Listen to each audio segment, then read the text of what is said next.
it's insane that this world is still treating those with melanin in their skin wrong.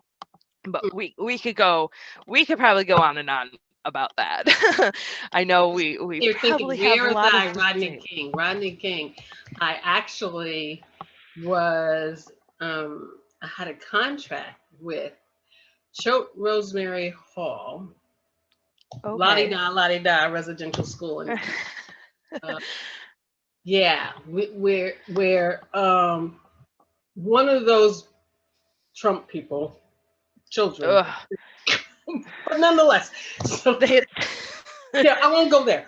oh, we we might get flagged on this video. I know, I don't know. But I won't. yeah, I won't say anymore. But I I get it. It's um okay. I was hired because of my clinical background, and Yep.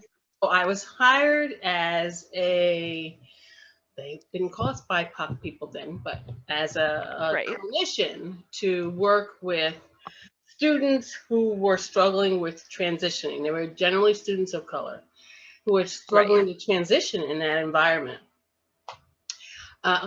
And it was fascinating. Let's just say Oh, that. It's, I I believe it.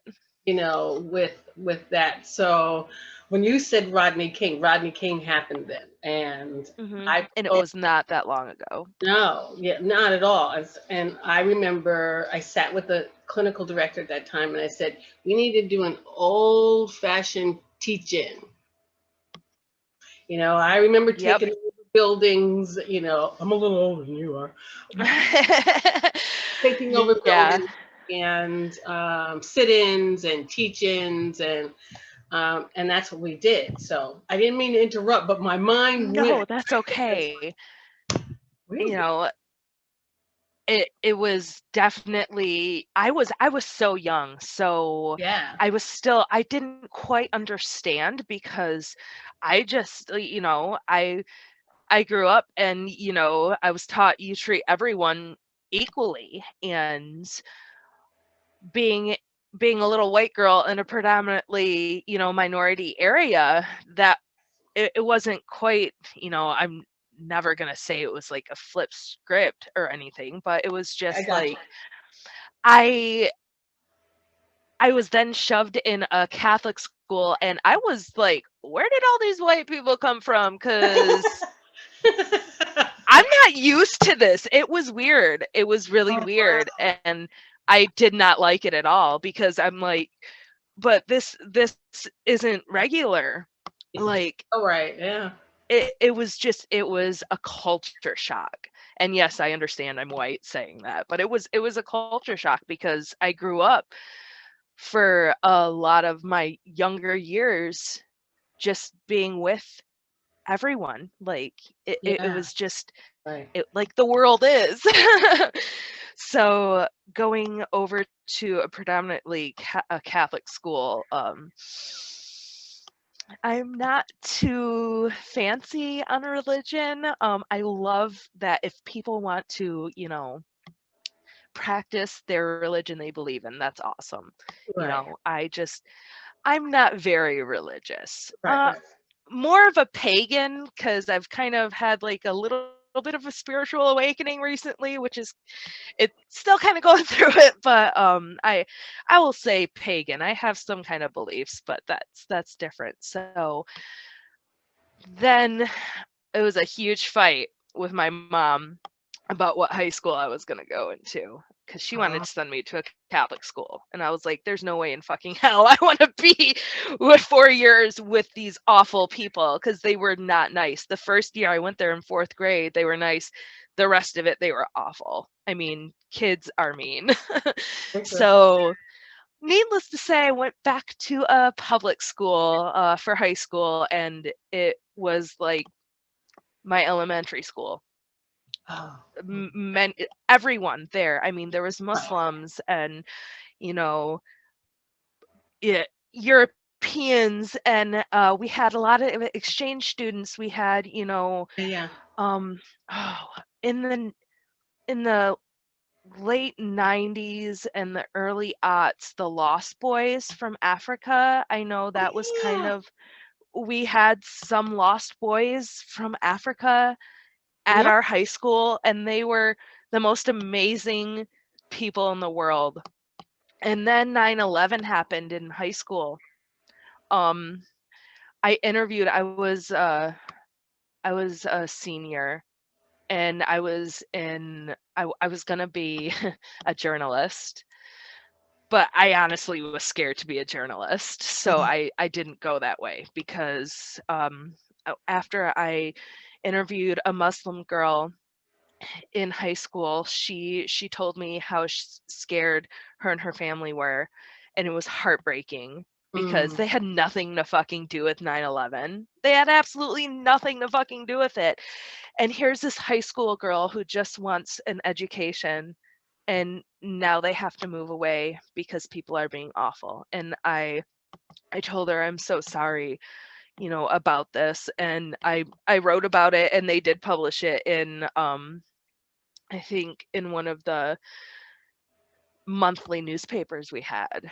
Mm. Um, and that 9/11 changed a lot of shit. And then, the housing market crashed, even though I still ended up being able to be a homeowner. And, you know, in late high school, that's when I was kind of introduced to yoga. Okay. In high school, no kidding. Like late, like almost graduation. I graduated kind of early at 17 because my birthday is in September, so I was kind of a young graduate, so I had to wait to register to vote and go buy a pack of cigarettes and do everything an 18-year-old could do because they didn't change the laws. Now you got to be 21, which I think that was the only thing that Orange Bastard did right. Was Yeah, we up definitely the gonna get. cigarette age. That was the only thing he did right. Anyways, um so yeah, I was kind of going into like, meeting new people because after high school, like high school's such a small part of your life. I Yeah. stopped really talking to a lot of people because I uh I like to speak my mind and people don't like to hear it. Don't ask me for the truth if you don't want to hear it. What I in don't a know. very in a very blunt way. I've kind of always been like that, which is a double-edged sword. I get it. I as I gotten older, I've gotten better. But yeah, a friend of mine was like, "Yeah, here's yoga." And I'm like, "Ooh, what's this yoga?" And I saw a couple poses. I was trying to show off one day with a what I was like, this forearm stand thing, which is Pinja. Sorry if I said that wrong.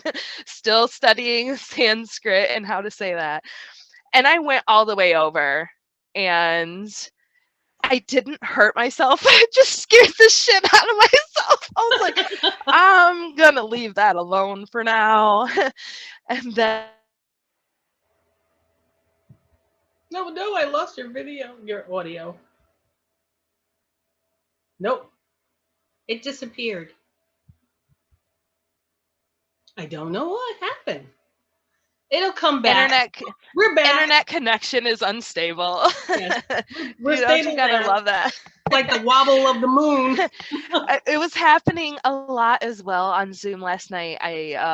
Friday nights, some friends of ours get together and play Dungeons and Dragons online, and it was happening too. So, um, where did it leave off? So, You were talking about you went over and you said you're gonna oh, leave it alone.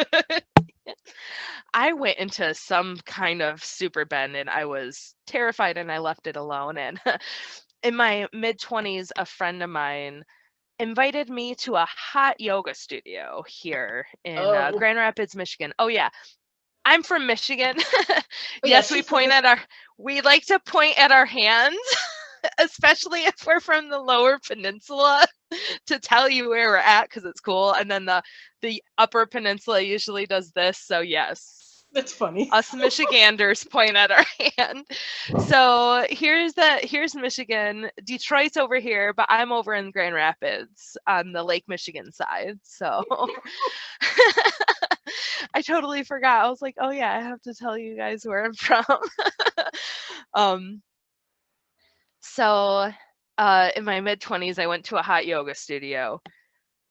I mistakenly wore cotton the first time I was in 95. I think it was 95 or like 100 degrees. That shit came right off. I was like, what the fuck?